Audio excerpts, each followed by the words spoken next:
So we need to find the nth partial sum of the given series. We need to use it to determine whether the series converges or diverges, and if the series converges, then we need to find its sum.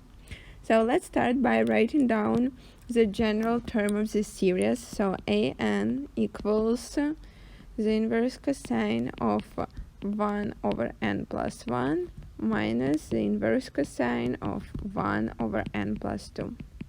Now let's consider Sn, so n's partial sum. Sn equals the sum of inverse cosine of 1 over n plus 1 minus inverse cosine of 1 over n plus 2, where n goes from 1 to n.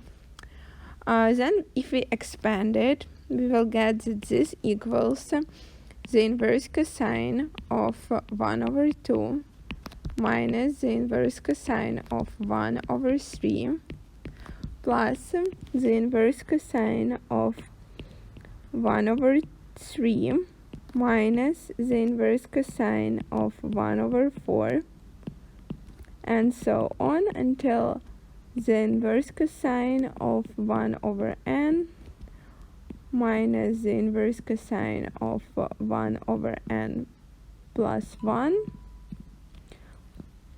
plus the inverse cosine of 1 over n plus 1 minus the inverse cosine of 1 over n plus 2. So now, as you can see, a lot of terms here cancel out. So for example, the inverse cosine of 1 over 3 cancels out, the inverse cosine of 1 over 4 cancels out, and basically we get that most of the terms cancel out and we are only left with the first and the last term. So the sum equals the inverse cosine of 1 over 2 minus the inverse cosine of 1 over n plus 2. So this is that. So we can write down the sequence of partial sum Sn equals this.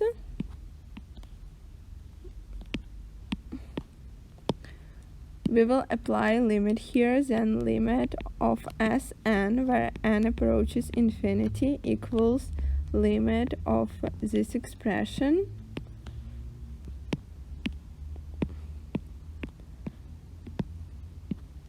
where n approaches infinity, and this equals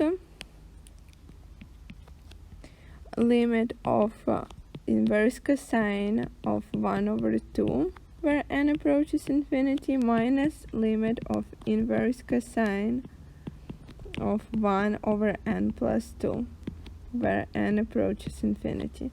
Then this equals pi over 3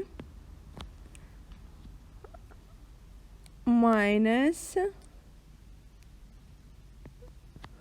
we will use the limit chain rule to solve this. So we get that the limit of this, so the limit of 1 over n plus 2 where n approaches infinity equals 0. So we get that here we have limit of cosine of inverse cosine of 0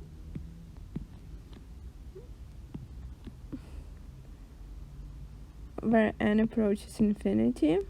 So this equals pi over 3 minus pi over 2.